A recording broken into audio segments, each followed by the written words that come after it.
नमस्ते दोस्तों, I am Deepi.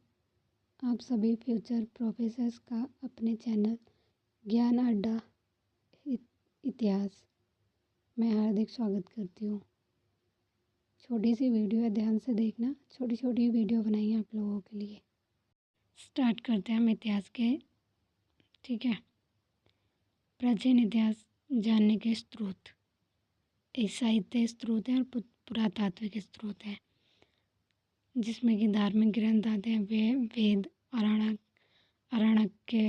उपनिषद, वेदांग, महाभारत, रामायण, बौद्ध पिटक आता है, जैन पिटक। पुरातात्विक स्रोत में क्या आते हैं? अभिलेख आते हैं, स्मारक आते हैं, मुद्राएं आती हैं, मिट्टी के बर्तन।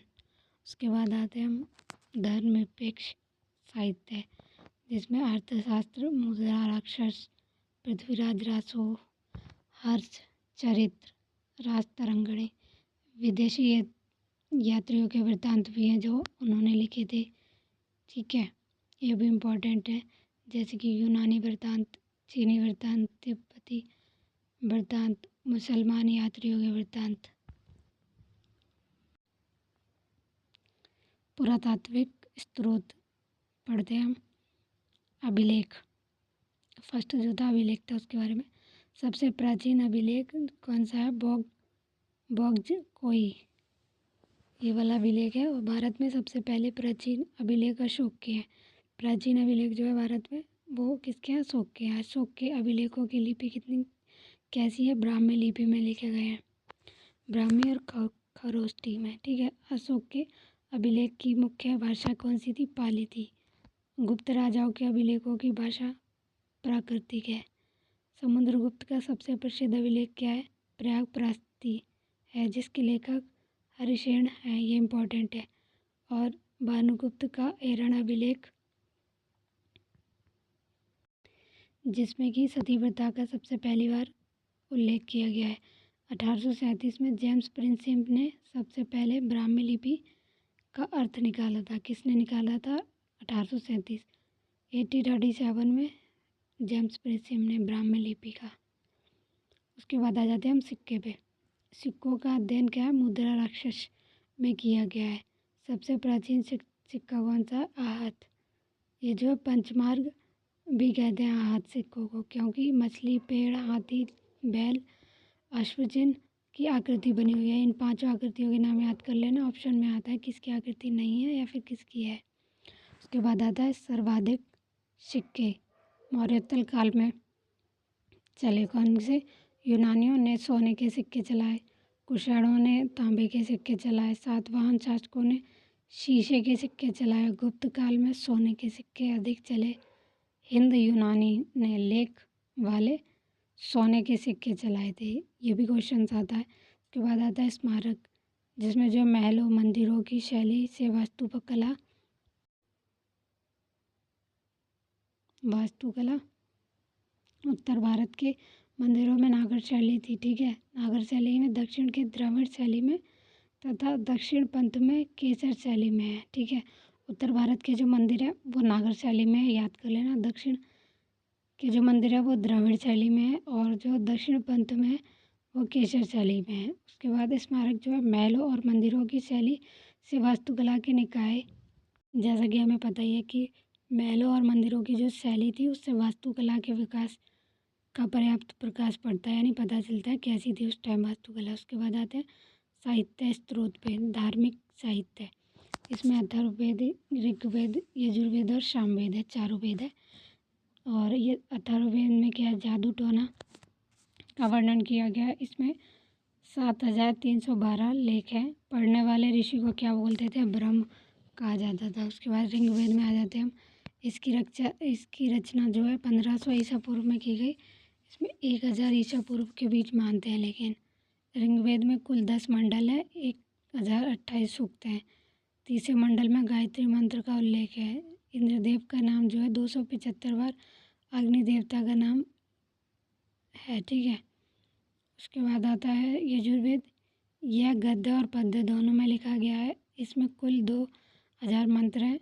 पढ़ने वाले ऋषि को अधार्व्यु कहते हैं, क्योंकि आधार भी गाया जाता है, ठीक है। 2000 मंत्र है इसमें, और गद्य और पद्य में दोनों में है ये यजुर्वेद। और सामवेद जो है गाना वगैरह के, सामवेद में 1550 मंत्र है। सामवेद में सबसे पहले गाने का उल्लेख है, देखो। और पढ़ने वाले ऋषि जो है उसे उद्गत कहा जाता है। उसके बाद आ जाता है उपनिषद।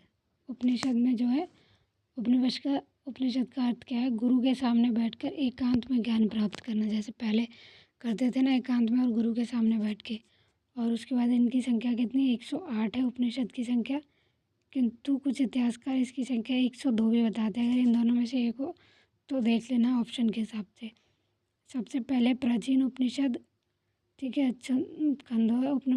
छंदोहा उपनिषद है, ठीक है, याद कर लेना कौन सा है, छंदोहा। उसके बाद भारत का राष्ट्रीय आदर्श जो है सत्यमेव जयते है, और इसे कहाँ से लिया गया है? मुंडको उपनिषद से लिया गया है इसे, ठीक है। वेदांत से तत्कालीन समाज एवं धर्म पर विस्तृत प्रकाश पड़ता है। वेदांत जो है वो उस टाइम के तत्कालीन समाज का विकास है, ठीक है। और वेदांत की संख्या कितनी है? 6। शिक्षा, कल्प, व्याकरण, निरुक्त, ठीक है, ये सारे जो 6 के 6 ये आते हैं इसमें। और इसके बाद अगला आता है पुराण। पुराण की संख्या कितनी है? 18। इसमें सबसे प्राचीन जो है मत्स्य पुराण है। इसमें विष्णु के 10 अवतारों का वर्णन किया गया है। मत्स्य पुराण में सातवाहन वंश के बारे में पता चलता है, जो सातवाहन वंश है उसके बारे में पता चलता है मत्स्य पुराण में। विष्णु पुराण में जो है मौर्य एवं गुप्त वंश के बारे में जानकारी मिलती है। विष्णु पुराण में मौर्य और गुप्त वंश के बारे में जानकारी मिलती है। इसके रचनाकार कौन है? लोमहर्ष है। रामायण जो है आदि ग्रंथ भी कहते हैं इसे, 7 कांड भी कहते हैं। 24,000 श्लोक हैं इसमें, ठीक है। मूलतः संस्कृत भाषा में है, ये तो सबको ही पता है। और रचनाकार कौन है? महर्षि वाल्मीकि। महाभारत इसके रचयिता कौन है? वेद व्यास है। इसमें 1,00,000 श्लोक हैं, टोटल 1,00,000 श्लोक है महाभारत में। इसका पहले नाम क्या था? जब भारत महाभारत, मतलब 3 बार इसका नाम चेंज हो चुका है। पहले जय था, फिर भारत था, फिर अब महाभारत है। कुल 18 पर्व है इसमें। महाभारत के 12 अध्याय को भीष्म पर्व कहा जाता है। 12 अध्याय जो है उसको भीष्म पर्व कहा जाता है, जिसमें महाभारत गीता का उल्लेख है। गीता का उल्लेख है इसमें। स्मृति क्या है? इसकी रचना 200 ईसा पूर्व में हुई है। सामाजिक स्थिति की जानकारी मिलती है इसमें। सबसे प्राचीन स्मृति कौन सी है? मनुस्मृति, जिसमें कि महिलाओं को भोग विलास की वस्तु कहा गया है, ठीक है। नारद स्मृति से 15 प्रकार के दासों के बारे में जानकारी मिलती है। जो नारद स्मृति है उससे 15 प्रकार के दास थे, उसके बारे में हमें जानकारी मिलती है। उसके बाद आता है धर्मनिरपेक्ष साहित्य। धर्मनिरपेक्ष साहित्य जो अर्थशास्त्र के रचयिता कौन है? कौटिल्य है, ठीक है। चाणक्य और विष्णुगुप्त है, ये एक ही है। भारत का प्राचीन ग्रंथ है ये अर्थशास्त्र। इसमें 16,000 श्लोक हैं। ये भारत का सर्वप्रथम राजनीतिक ग्रंथ है। ये तो पता ही होगा आप लोगों को कि राजनीतिक ग्रंथ है भारत का ये। इसी के बारे में इकोनॉमिक्स वगैरह में काफ़ी चीज़ें इसी से ही ली जा रही हैं, ठीक है। राजतरंगिणी, इसके रचयिता कल्हण थे, ठीक है। ये भारत का सर्वप्रथम ऐतिहासिक ग्रंथ है। सबसे पहले ऐतिहासिक ग्रंथ कौन सा है? राजतरंगिणी। राज कर रहा था तो यानी ऐतिहासिक है, ठीक है। कश्मीर के राजा जयसिंह का उल्लेख इसमें मिलता है, किसमें? राजतरंगिणी में। मुद्रा राक्षस क्या है? इसके रचयिता कौन है? विशाखदत्त है, ठीक है। इस ग्रंथ में मौर्य द्वारा नंद वंश के विनाश का उल्लेख है। जो मुद्रा राक्षस है, जैसे पता ही चलता है इसके नाम से कि नंद वंश के विनाश का उल्लेख है इसमें। अन्य महत्वपूर्ण ग्रंथ भी है जो कि इम्पोर्टेंट है, वो लिख दिए मैंने। कीर्ता जो नियम जो है भारवी द्वारा लिखा गया है। कपूर मंजरी राजशेखर इसके लेखक है। काव्य मीमांसा राजशेखर है इसके। बहु बुद्ध चरित्र किसने लिखा? अशोकोश ने। पंचतंत्र तो विष्णु शर्मा ने। लीलावती भास्कराचार्य ने। पृथ्वीराज रासो चंद्रवर्ताई ने। मालवी का मित्रम ये आता है बहुत बार। कालिदास ने। मृच्छकटिकम जो है वो शूद्रक ने लिखा है। हर्षचरित्र और कादम्बरी जो है वो बाणभट्ट ने लिखी है। नागानंद प्रियदर्शी और रत्नावली किसने लिखी है? हर्षवर्धन ने। मेघदूत ऋतु संहार जो है कालिदास ने लिखी है। शिशुपाल वध माघ ने लिखी है। उत्तर रामचरित्र भभूति ने लिखी है। ये सारे इम्पोर्टेंट की पॉइंट से ये आते हैं पेपर में, कई बार आए और हमेशा आते हैं, इस बार भी आएगा।